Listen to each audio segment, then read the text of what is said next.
Morning. Good morning, all. Happy Sunday. Thanks for joining us today. The series of our career goal sessions, where we help, empower, and enable everybody to land their dream job. Today, we have the topic of how to create great rapport when talking to employers. Our speaker, Dr. Paul, today will walk us through this topic. The call, Dr. Paul will have some interaction today, so you will may be invited to speak. So please keep your mic on mute unless you're invited to speak, and there will be time for Q&A at the end. If we would just want to ask you if you can limit the questions to 2 minutes so that we give a chance to others. This community is all about volunteering. Nobody's paid here, so it's gonna be very nice of you to provide kudos, recommendations to the speaker. They're devoting their time, energy, and Sunday to help you guys. So if you can spend a few minutes to do those kudos and recommendations on LinkedIn, that's definitely gonna help everybody. So our promise to you as a community, you will, if you keep showing up, if you keep learning and applying what you getting from those sessions, and even if you can also visit the previous sessions on YouTube, you will get hired within 3 to 6 months. Again, this is for people who are living in Canada, people who are in IT sector mostly, but again, most of those learnings can work for other areas, for other sectors as well. So apply what you learn, keep asking questions, be curious, teach others what you learn as well. Our goal is ambitious. We want to get 1,000+ people hired in 2021.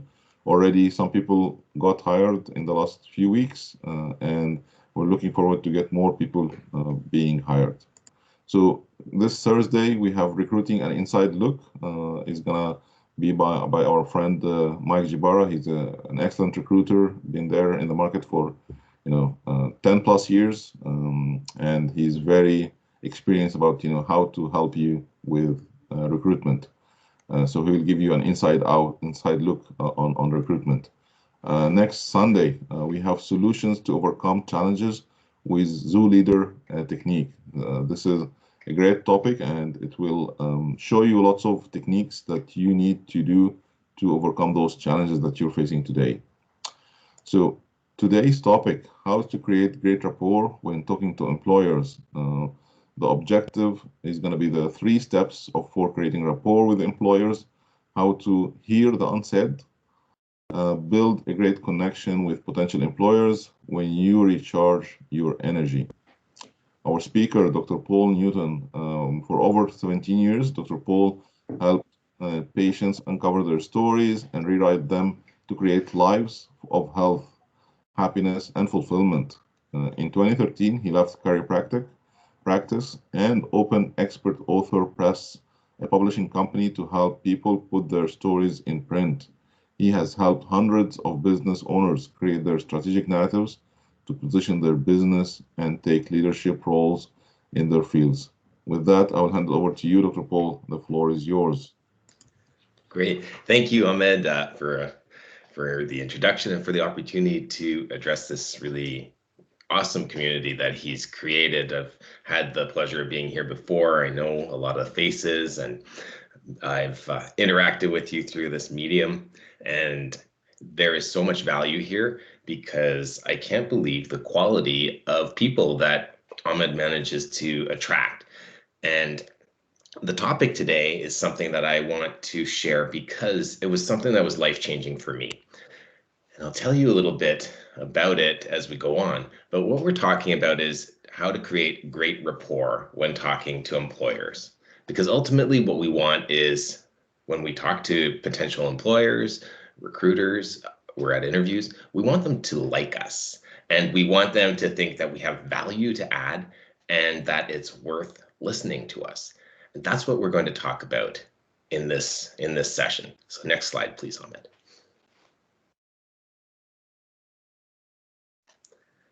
Okay, and here's my promise is that you can build a great connection with potential employers when you recharge your energy and create rapport. And I talk a lot about energy just because energy is that currency we use to interact with people.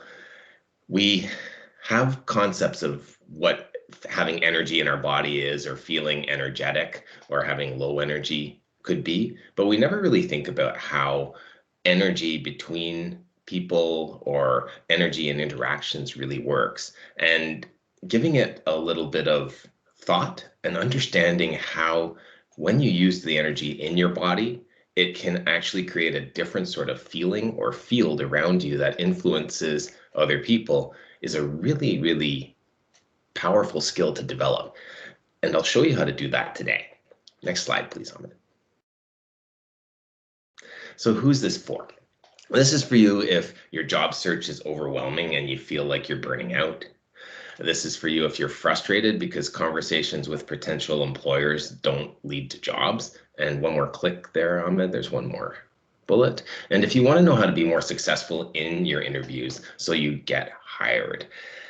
And I've tailored this to you in the job search community, but this is a skill that will work in your career. It works in sales. It worked for me as a doctor who wanted to have a good bedside manner or connect with patients and just make them feel comfortable and safe so that they know that talking to me, they can share what they need to, and they can tell me things that they wouldn't even think of telling to other people. This is a skill that lets people know that you're a good person to connect with. It lets people know that it's safe for them to let their guard down.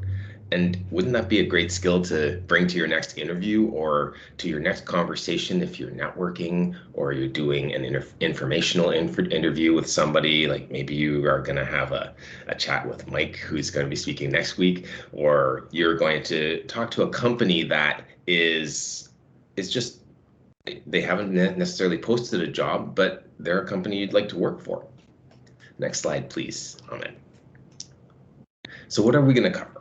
And we kind of went over this, how to lift your energy and get into a powerful emotional state. Like I said, energy, it's the currency of our interactions. Then there's 3 steps for creating rapport with potential employers.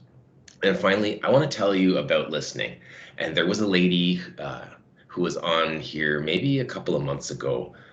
Her name is MJ, Mary Jane, and she talked about how to talk on the phone and how to have conversations and how to impress people. But one of her topics was listening, and she talked about that there was 5 levels of listening, and it really hit home with me because I did learn that listening more than you speak is the biggest gift you can give to anyone, and it's the best thing you could do for yourself in terms of impressing someone.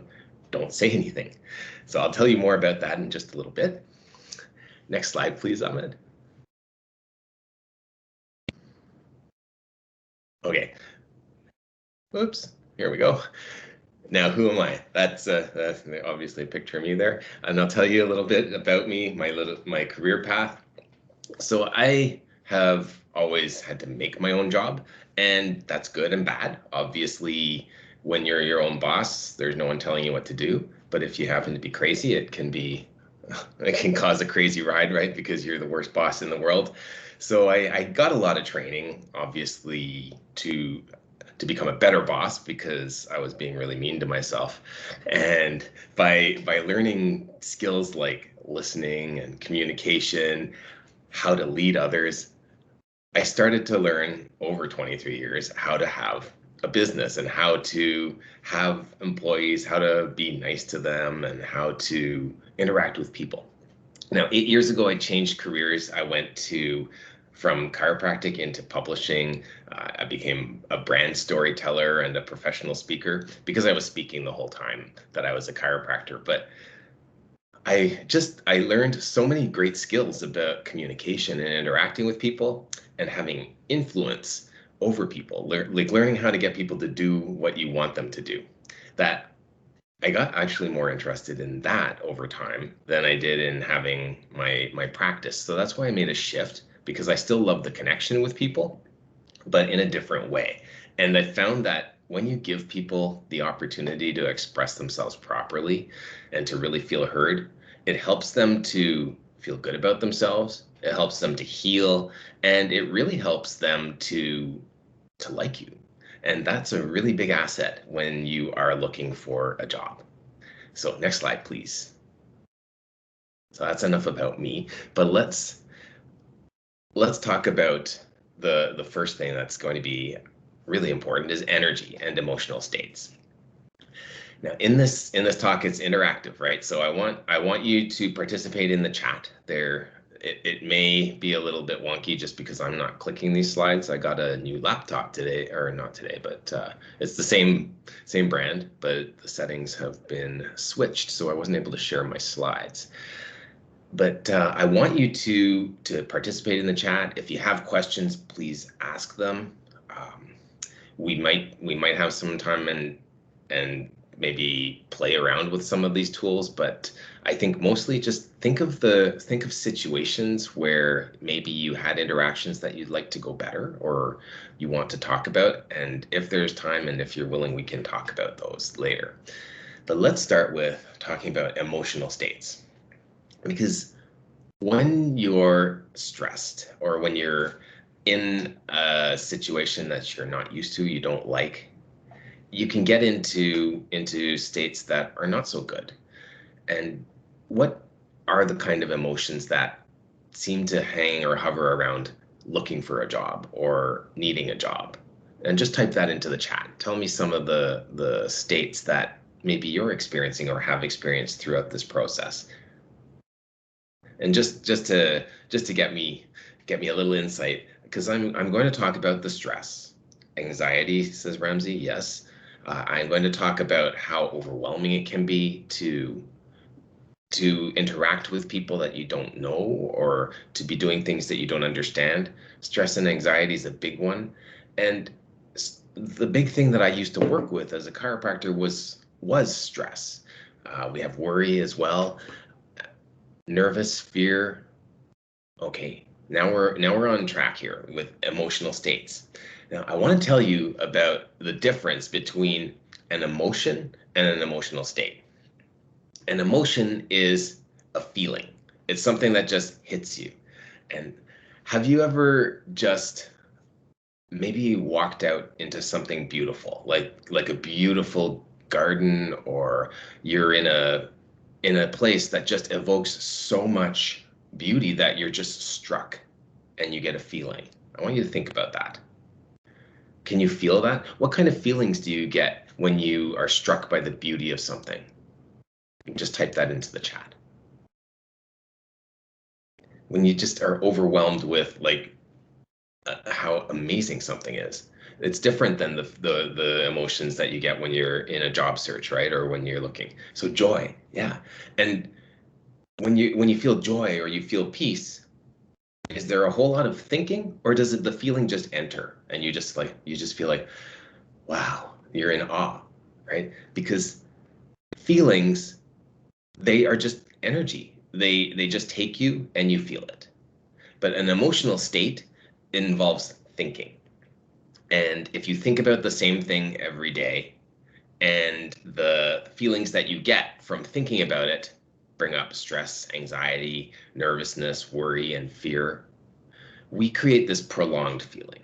Because an emotion, it's sweeping. It takes you, it shakes up your energy, you feel it, and then it's gone. You move on to the next thing. And they're really good because emotions can take you out of one energy and bring you into another. Feeling happy all of a sudden can change your whole day. Something, your day could be kind of cruddy and you're not too excited about anything, and then you get one message from somebody that just lifts your spirit, and all of a sudden you get a nice warm feeling through you of happiness, and your whole day's changed. So I want to talk about how to change your states. Next slide, please, Ahmed. This was something that I spent a lot of time explaining, teaching my patients about, and showing them how they could use this formula that I'm going to share with you to change not only how they feel emotionally, but change how their body feels physically. Because when we're stressed out and overwhelmed, if you think about those emotions you typed into the chat, like fear, being nervous, being worried, having anxiety, what kind of physical feelings go along with that? What do you feel in your body when you're really nervous or overwhelmed? Type that into the chat for me, please. Just want to see how you relate to the feelings emotionally as well as to the feelings in your body.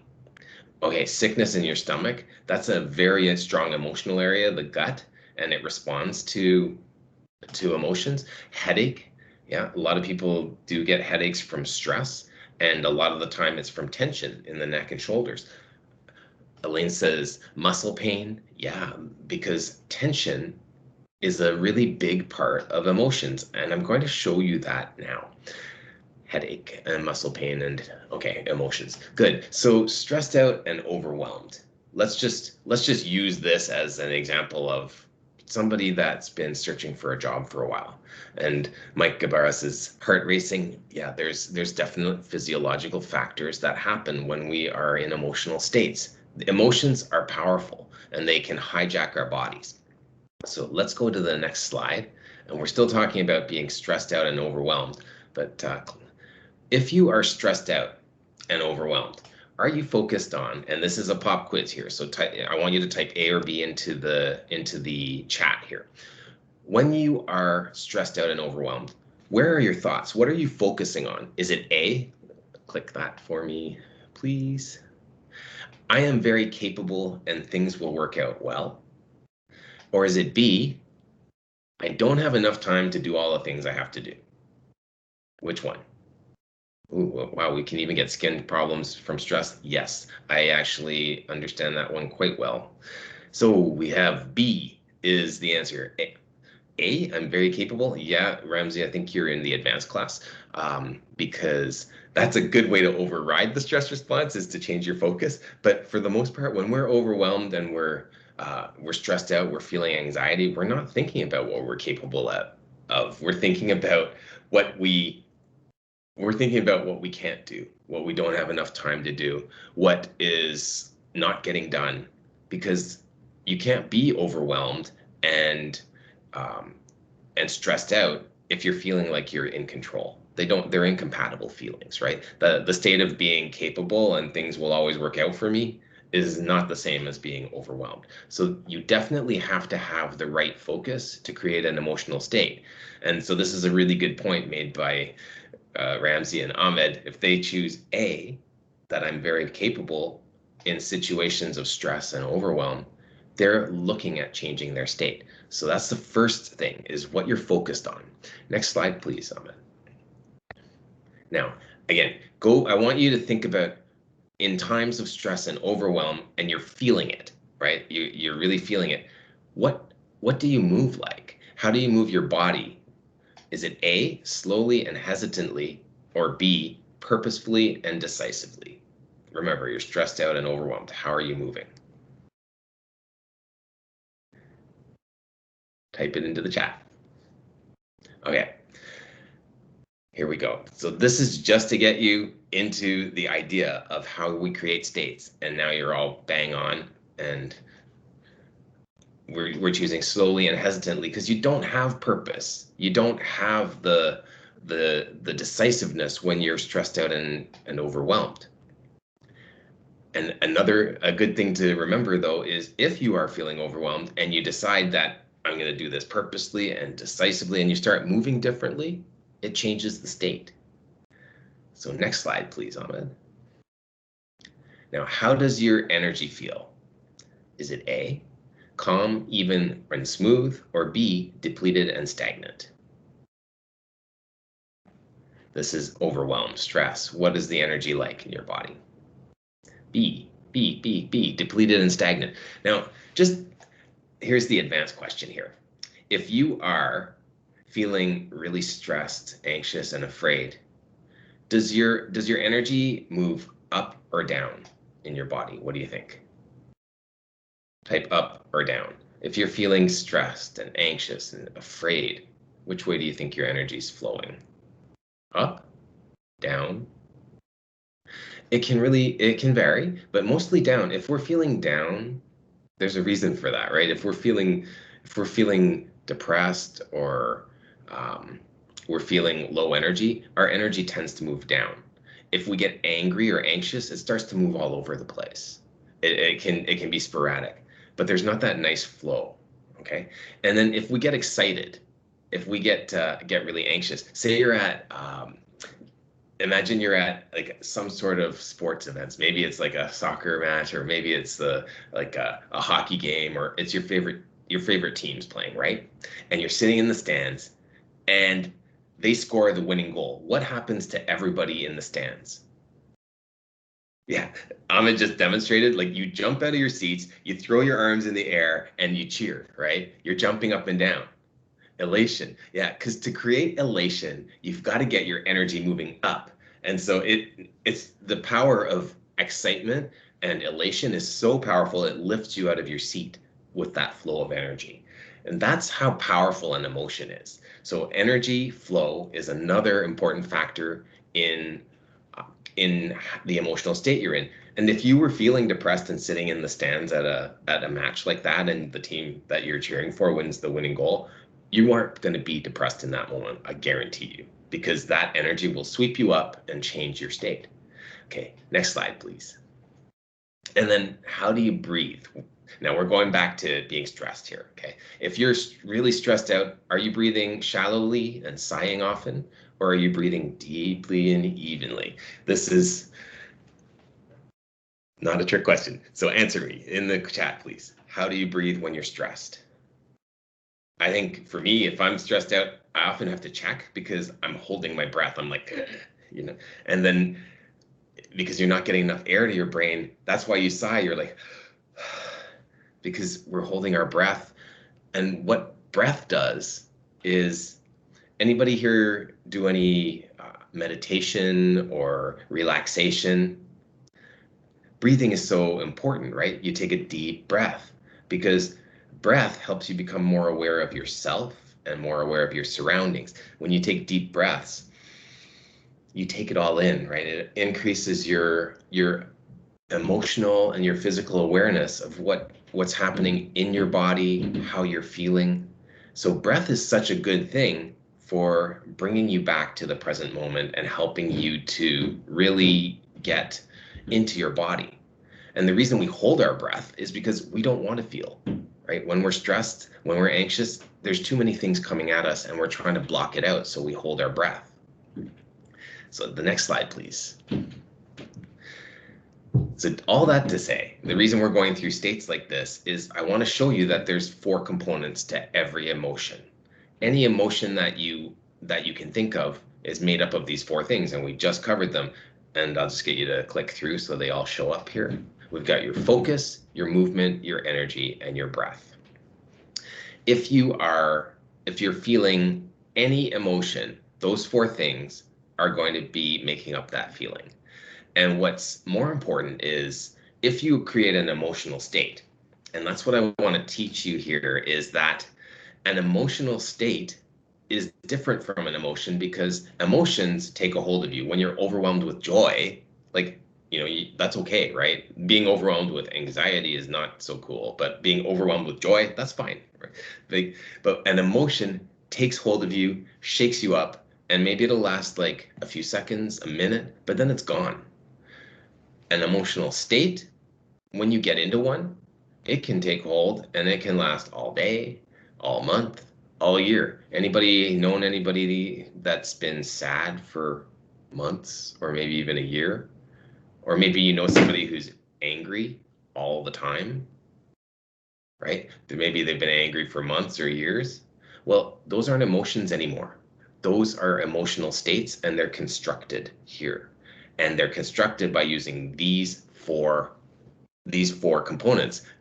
If you're angry all the time, do you think you can focus on, wow, that was something really nice you did for me? Do you focus on, oh, at least there's a ray of sunshine coming in my window? Or you're focusing on, well, there is good in the world and I'm going to look for that. No, you can't be angry all the time without looking for things that really, really make you mad, right? So focus. Then your movements. If you're angry all the time, are you just being all chill and relaxed and just, moving nice and smoothly? Or are you just like, it makes me so mad, and you have to move like a mad person? That's the role of movement. And you do that because mad people like to get mad, because it makes them feel some energy in their body. Think about it. If you're depressed and you're just like, and your energy's pooling and you're just like this, but then you read, say, something that a politician did, and you just go, ah, like that just gets me so pissed. And then you start complaining and to anyone that'll listen. Well, you get this surge of energy, and it feels better than being like this. Oh, the world's going to pot. I can't handle all the things that are going on. So at least if you get mad, like you feel some energy in your body. And that's why a lot of people do that cycle from like sad to mad, because it makes them feel alive. But there's a lot better ways to get your energy flowing, and I'm going to show you.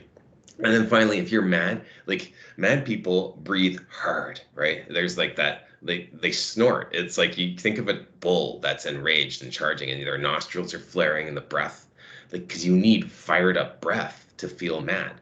So think about these emotional states and the 4 components, because you can make them up. You can make up any emotion by using these. So let's go to the next slide.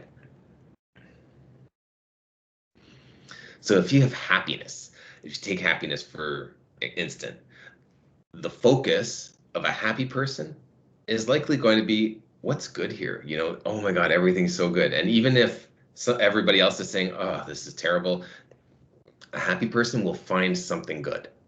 And their movement tends to be fluid. They just sort of float around. They're just, you know, they're moving like nothing matters. And their energy, we talked about this earlier, energy flows upwards when you're happy. And your breath tends to be deep and even because you want to take it in. You want to feel. You want to be aware of the things that are making you happy. Now let's go to the next slide, Ahmed. And if we're looking at frustration, well, you can't be frustrated and focusing on what's going well. You can't be frustrated and focus on what's good in the situation. In order to be frustrated, you have to be looking at what's wrong. And your movement, when you're frustrated, just think about it. I know when I'm frustrated, like you smash it, you're like, you know, like nothing's working, and your energy, you feel some energy moving, but it's not moving where you want it. It's moving all over the place. I usually feel like some anxiety in here, like I just feel it, like there's just like something going on in here, and I need to get that energy out of there and flowing. And a good way to change it is to take a deep breath and just get it to change, because when I'm frustrated, I want to refocus. I want to become aware of what I can do to change the state. So there we have a comparison of 2 emotions. All right, next slide, please. So I know it's tough, right? You know, you're hitting the streets, you're hitting LinkedIn, I guess, because we can't go out, but you're looking and always looking, and you keep coming up maybe against dead ends, and you're frustrated, and it's hard to find something to feel good about. So do a reset. You want to take yourself, if you're feeling fear, anxiety, overwhelm, change your state, because people feel it. Like I said, energy is that currency of human connection. And if your energy is that of frustration, anxiety, and overwhelm, the person you're talking to knows. They feel it. We feel it even though we're not necessarily aware of it. So do a reset before you get on Zoom, and before you talk to somebody, before you get on the phone. And maybe you like to play your favorite tune, like get you all pumped up, play it loud, and just jump up and down, dance. Maybe you have a dance party if you do that kind of thing. Or maybe you go for a quick run around the block, or you do 50 jumping jacks. I guarantee you, if you get up from your desk and you do 50 jumping jacks, you're going to feel different. It doesn't matter what emotion you are feeling, you will feel different. And that's why I find like exercise for me, when you can go out and do exercise, it changes my state. I can't be stressed out anymore. I just feel good. All right, so do a reset before you get on your meeting, and then let's talk about how to create this rapport and get people to like you now. And while I'm here, and just about before we change sections, any questions or any comments about this? Just type it in the chat, or if you want to ask a question, pipe up, feel free, please. There's some people in the background there want to participate. Yeah. Go ahead. Okay. Kids. That's great. Okay. If there are questions, just type them in the chat or pipe up as we go along. But now I want to talk about how do you create rapport with people? And let's talk about rapport.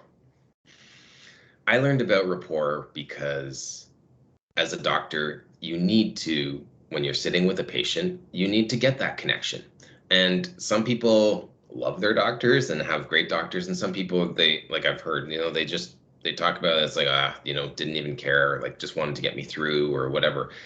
When you think about those situations where somebody's just trying to get you processed, get you through the lineup so that they can get on to the next person, there's no rapport.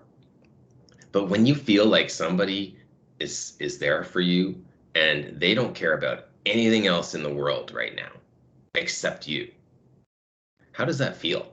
When somebody just gives you that sense that you're so important to them, that you are giving them that space to feel like they're the only thing that matters. What does that feel like? Have you ever felt that? It feels special, right? It feels supportive. It feels safe. And that's what we want to create when we're talking to people, is that space where they can feel like, oh, you know what? I don't have to guard against this. And Ahmed says, trust. Isn't that exactly what you want to build when you're talking to an employer? That feeling of that they can know, like, and trust you? Because we don't have trust, and we don't have a whole lot of connection and trust in this world today, because everybody is expecting somebody to ask them for something. Like, everybody's on guard because they think everybody wants something from them, and pretty much it's kind of true, right? There's so little connection, and there's all these people online trying to sell you. So let's look into how to build this trust. Next slide, please, Ahmed. So the first thing is observe. And so you get on a call, maybe you're on Zoom, maybe you're on Teams, whatever they're connecting through, but observe the person and pay attention. You want to see where they're at, because you don't know what kind of day the person you're talking to is having. You only know what kind of day you're having. So that's why you did your reset, right? You got your energy flowing. You changed your focus to I'm capable. Things work out for me. You've got your breath nice and deep. You did your movement, and your energy is moving up your body. But you want to observe the other person, because maybe that person, maybe they were having a bad morning. Maybe they had a fight with somebody. So you need to just be aware of their state. So observe, like, what's their body posture? What do they look like? Now, when you are looking at people and you're communicating, the words we use, they're only a fraction of the communication. What other types of things are involved in communication? I just want you to type in the chat what factors of communication can we pay attention to in order to understand what's going on in an interaction? What are the other components of communication other than the words that we speak? Any ideas? Let's get some answers here in the chat.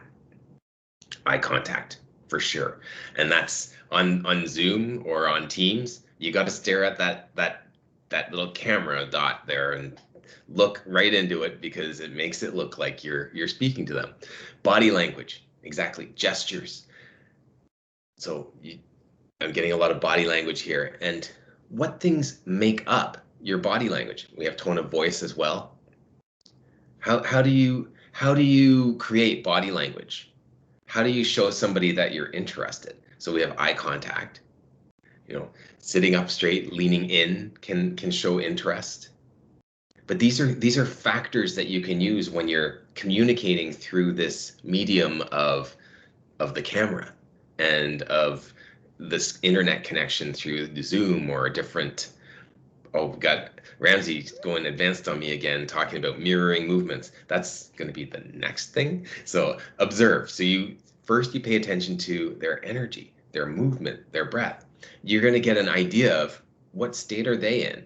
Because if somebody is somewhat agitated or frustrated, and you come up and you're like, Hey everybody, isn't it a great day? You know, I'm feeling so good, and you're talking to an angry and frustrated and annoyed person. Does that ever go well? Being all upbeat and cheerful? No, usually the angry person will get angrier because you need to observe to see what state they're in. And then from there, you want to match them. And that's why I think Ramsey's talking about mirroring movements. So let's have the next slide, Ahmed.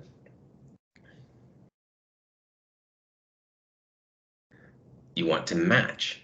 And I put up a mirror here because you can look at how somebody is sitting, how somebody's feeling. And you don't want to be so obvious that you're trying to do exactly everything they're doing. But if somebody is sitting like and looking down, you need to be aware that they probably don't feel so comfortable, and you need to create that safety. So don't be overbearing, don't be too imposing, and don't be too like upbeat and excited. Match their energy. You don't need to go into the depression state or into feeling sad, but you just need to bring it down so that you can connect. And so when you match, it allows your energy, your movement, and your breath and your focus to align with them. So if you find somebody that is really sad, and I know we all have people around us, and sometimes not everybody around us is feeling good or happy and upbeat. When you need to console somebody or help somebody to feel better, you go in and you just sort of match their state and you make them feel good, and then you can lift them up and bring them to your level. If you match a person's energy, their movement, and their breath, and they connect to you, and then they start feeling safe, they will follow you. And so then at that point, you can lead. And let's have the third one, the next slide. So you've observed, now you've matched, and then you connect. So once you create that connection with them, that means they trust you. That means they've let you in. And once you've got that connection, you feel it. You know, when you're having a good conversation with somebody and you just feel that vibe, you feel the energy, the connection between you, and it's fun. It feels good. It feels nice. Well, that's what happens once you've observed, you've matched, and now you're connected. We're good at doing this with our friends. We're good at doing this with people we like. It's learning how to apply this to people you don't know and people that maybe aren't necessarily being that trustful, and you want to build that bridge really fast. So once you connect, then you can lead them wherever you want because you have them. This was something so valuable to me when I was in practice because I would have to go into new patient exams, and as a chiropractor in oh, do we have a question? I just heard some. Okay, sorry. If you have any questions, please pipe up or type it in the chat. But as a chiropractor, it's it's not covered by OHIP, right? You don't just in Canada, we have to pay out of pocket for the services of a chiropractor, and that's kind of weird for us because we're used to having everything given to us free. So not only was my visit with a patient, a new patient, um, a medical type of visit, it was also had to be a sale because I had to get them to come back. And so that was like doubly stressful because I want to know what's wrong with this person, why are they here? But I also need them to feel like this is a really good way for me to take care of my problem. So it's a very stressful and a very intimate time, and I only have that one chance to make the connection. So it was really stressful for me. I didn't want to blow it. I wanted them to like me. I wanted to get a chance to help them. I wanted them to tell me what's wrong. So all these things that people don't do without trust. And I have this meeting right before me. So I was really stressed out for a lot of time in my career before I learned these things from a really good coach of mine. So I just wanted applying to this, add, yeah, go ahead. sorry, I just wanted to add to that, and I'm going to elaborate more on Thursday. That's how my approach is I find a connection, some way to make a connection with a person, whether they're whatever part of the country or what country they're from. And then once you make that connection, it does bring in that trust factor. that they will, you know what I mean, be more comfortable speaking with you and sharing information and everything else. Great point. Very, very good point. Thank So you, true. Mike. And really, really glad you elaborated and just emphasized that one for me. Yeah, and this is also the same thing, when we go to interview, maybe, sometimes we feel that same stress. We want to connect, we want to, build that rapport with somebody in a few minutes, and it's just like maybe 30 minutes or 1 hour, and you need to make that happen. And you're like what you just mentioned, Dr. Paul, like you have to make them come back, make them get you to come back, and build that rapport. Thank you. Back to Yeah, you. thank you. And what we can do after this is we can talk about things that you can do in particular situations, say in interviews and in conversations, to create that connection and that rapport. What Mike said was a great idea, just in terms of talking about what part of the country they're in, talk about something that you have in common, because a lot of times when we're nervous, we try and get right to business, and that's the wrong thing to do. We start talking all about ourselves, we start talking about what we want. We haven't built the connection yet. So let's go to the next slide, Ahmed. Yeah, I have question here, Doctor. Yes, absolutely. Yeah, so This moment. thank you very much for this nice presentation. I have a small question. What is the difference between connection here, what you are talking about, and breaking the ice? Right. Breaking the ice. If you think about that, like think about ice. There's ice between you. And if there's ice between you and another person, can you reach out and connect with them? That's why they talk. That's, I think, the expression, right? It's an icebreaker. You like smash through, and then now you have access to the person. So it's a metaphor, right? You're not really breaking ice, but it's breaking down the wall. Idiom. Yeah. Okay. And so Thank you. once you break through that, then you are able to create that trust. You're able to get them to like you, and you've gotten them to let their guard down. So often, when maybe even Ahmed has done some exercises, some icebreakers, where you have to say two things that are true and one thing that's a lie, and it's really silly. Or you have to talk until you find something that you have in common. Those are icebreakers because it makes you feel vulnerable, or it puts you out there and it makes you feel a little bit scared, but go past your comfort zone. And when people get into that state of being vulnerable, they connect. And then as Mike was saying, it takes down the barrier. And so that's what an icebreaker does, or breaking the ice. But really what you're doing is you're trying to create rapport and connect. So this last skill, and I'll wrap up here, and then we can talk more and answer questions. But the last question, or the last topic, is how to hear the unsaid so you can find out what people really want. This is something that people do very badly today, is listening. And listening is probably the most powerful skill that you could use in your career. It's one of the best soft skills that there are out there, because it doesn't matter how many hard skills you have. If you don't listen for what people actually want, you don't get a chance to showcase what you can actually do. So listening, and I'm talking about active listening, this is a skill that you want to build. Do we have more slides? Can you click? I can't remember what else is after this. Okay, active listening. I think this is the last slide. And I looked it up in my photo file, and of course it brings up a doctor. I don't think all doctors are good active listeners, but I put it up anyway. And because a lot of times people, when they are listening, they're listening for things that they're listening with their own agenda. They want to find an opportunity to talk about themselves. They want to find an opportunity to steer the conversation their way. But active listening means to put your agenda aside.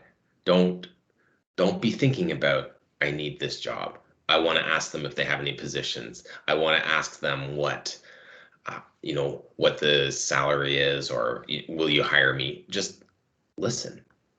This works so well in sales. It works so well in interviews, but find out what's really going on. I have this friend who Just a wonderful woman. And she has so many solutions that are really helpful. But whenever I start talking to her, she bites on the first thing I say and starts going, like trying to solve it. And before I even get to say what I really want, she's already trying to solve the first problem. And a lot of times I'm like, wait, can you just stop? And don't say anything. Let me just finish. And then I'll ask you the question that I really want help with. And it's funny because now we have a joke. I'm like, just don't say anything, right? And I was talking to her on the weekend, and I had my mom's dog who is very badly misbehaved, and he has this collar that buzzes, and if he buzzes, he'll sit down. And I'm like, I want to get one of those for you, so that whenever you start talking too fast or too soon, I can just buzz you so that you know, okay, shut up and listen, right? And we have a good rapport so that we can talk like that. But active listening means just don't bite on what they first say. Find out what they really want. Let them keep talking. And the other thing, I said, it's if you bite on the first thing that they throw you, maybe they're throwing you peanuts, but there's a steak coming, right? There's something really good coming. Now, I don't care. I don't know what you eat or what kind of things are really good, but you want something that you can really sink your teeth into. Give them a chance to tell you, right? That's what active listening allows. So the things we talked about earlier today, listen to. You want to listen for the tone of voice. What are they talking about? Are they stressed? Is there emotion in there? Can you hear it? And you want to have empathy for that, because if you match them, if you do that observation, match, and then connect in that time as you're listening, you're being aware of all the different components of communication, and let them get a chance to say their piece, talk about all the different things that they need to talk about before you start talking. And once you do that, people will think that you are the smartest person that they've ever encountered, even though you didn't say anything, because you just gave them space. And then you get to say your piece and probably convince them of whatever you want. So I will end there, and I'll open it up to everyone else here for comments, questions, and we can maybe address some situations, what to say, what to do. But I'll hand it back over to you, Ahmed, if you want to lead this. Thank you so much. This is really great, and again, you landed home very well at the end. So active listening is definitely a key, skill in the job search journey. You need to listen more and read between the lines, understand, the room, understand, their mindset, the interviewers or the other person who you're speaking to. So thank you so much. So again, it's open for any questions. Don't feel shy, be curious, raise your hand or just unmute and ask your question. I have question, Dr. Bon. Go ahead. Thank you very much. Just for last comments that you mentioned about how to convince them. Is there any particular strategy or steps to convince someone? First, I know you have to be active listening and look or listen what they need. After that, try to convince them. Do you have any strategy to convince the person? I know it's different from case to case, from person to person, but like guideline. Yeah, so it's like sales, right? Even if you're in an interview, Yeah. you're selling yourself, right? So convincing somebody is making a sale. So the first thing you want to do is find out what they actually want. And a lot of the times people are talking and saying one thing, but what they want is something else.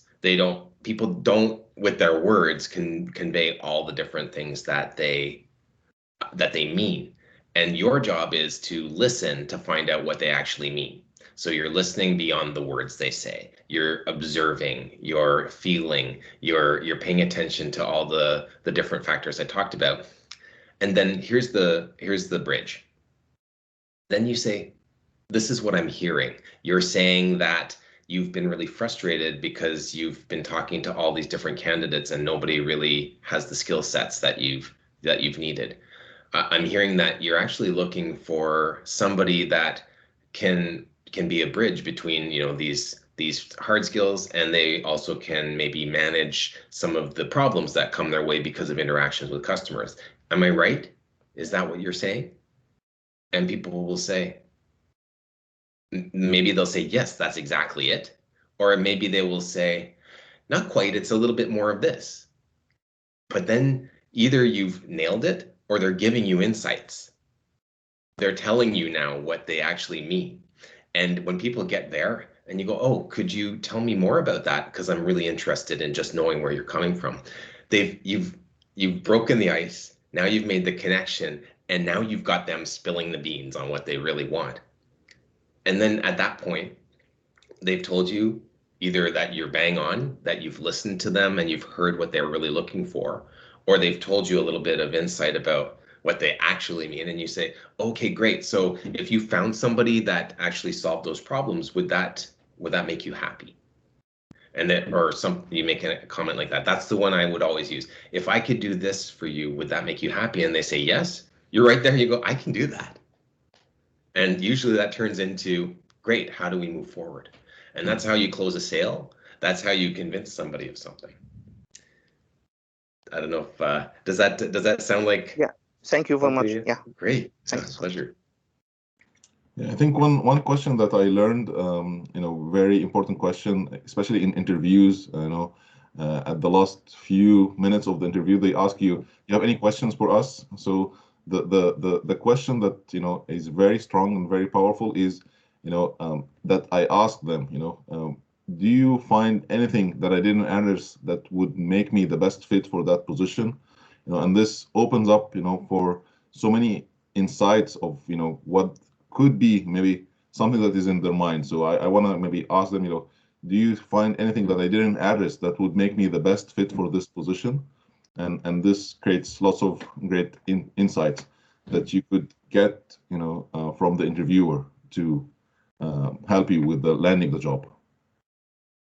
And what's good about what, excuse me, Ahmed just said, if there's anything I didn't address that would make me the best fit, it's showing that, you know, you actually care, and that you would like to address that, and you're giving them, again, the opportunity to interact. So just keeping in mind that you can do things that make you maybe a little bit vulnerable, but show that you actually care. Good point. Okay, any other questions? Helene, do you want to come off mute, maybe ask your question? Yeah, that was the question that I made at the end of my interview, and it worked well. Okay, yeah, so the question was, what are the company's goals and how can I help reach these goals? Very good question. Yes, agree. Thank you, Ellen, for sharing this. Anyone else have any question? If not, maybe we can do the group selfie. Okay, so 1, 2, 3, and smile. Excellent. Thank you so much, everybody. Really great smile. I love it.